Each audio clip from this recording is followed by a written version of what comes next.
In this video, I'm going to be showing you how to remove your stock 5-blade radiator fan on the 4.7 limited Jeep and swapping it out with the 12-blade upgrade Dorman. Part number is 620-149. First thing you're going to do is get a 36mm fan clutch wrench. I'm renting this one from AutoZone for 20 bucks, and then you get your money back when you take the tool back. But first thing is to loosen the nut on this, and it's just like any regular bolt, righty-tighty, lefty-loosey. You're going to take the hammer and whack it on the side here until it pops that loose. Then with your hand you can unscrew the fan and take it off.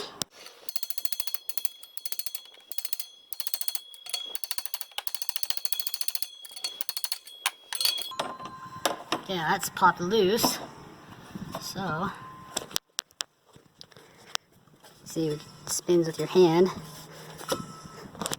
Fan loose, but I got to pull it out from under the Jeep. And one thing I've learned with these stock fans is they're shaped kind of like a guy. Like it's got like a head, and then it's got like these two randomly out there legs. So it's kind of shaped like that. So you figure like that's the head, that's the two hands, there's the feet. If you take the fan out as though it's the little guy standing up, take him out feet first, it comes out a lot easier. So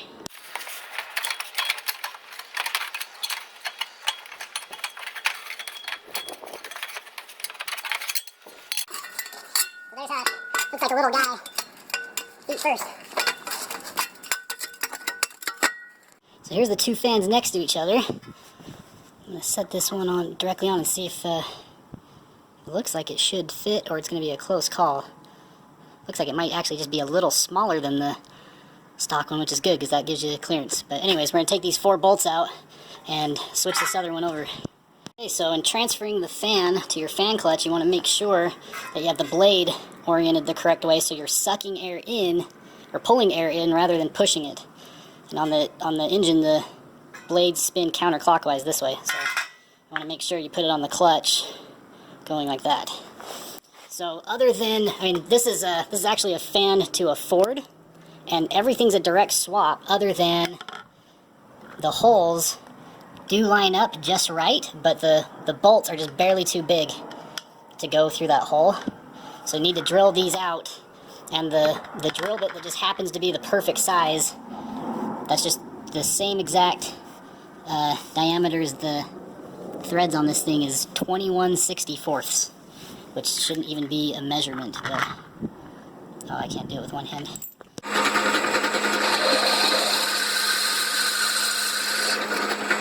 One little issue I ran into is the center hole of the fan doesn't actually fit through all the way right here.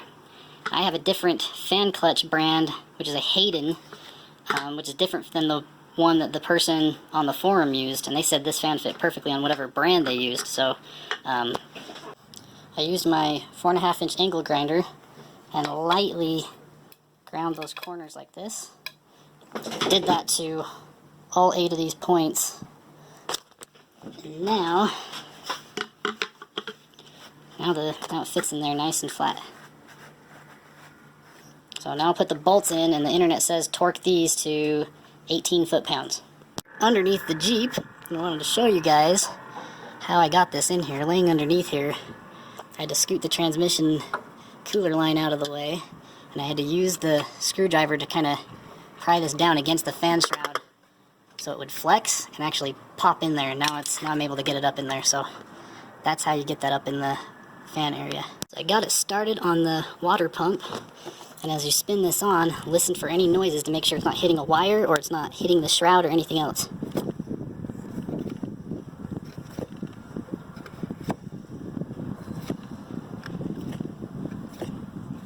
Sounds like it's got complete clearance. It's not hitting the fan shroud anywhere. Next is just tighten it with the fan clutch wrench. Here is the startup. Okay, go for it.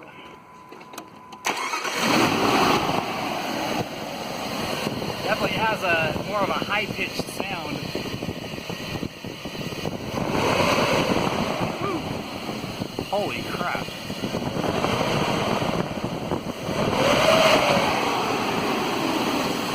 definitely a lot more air pulling through there than before. Like, let me show you the hood flap thing.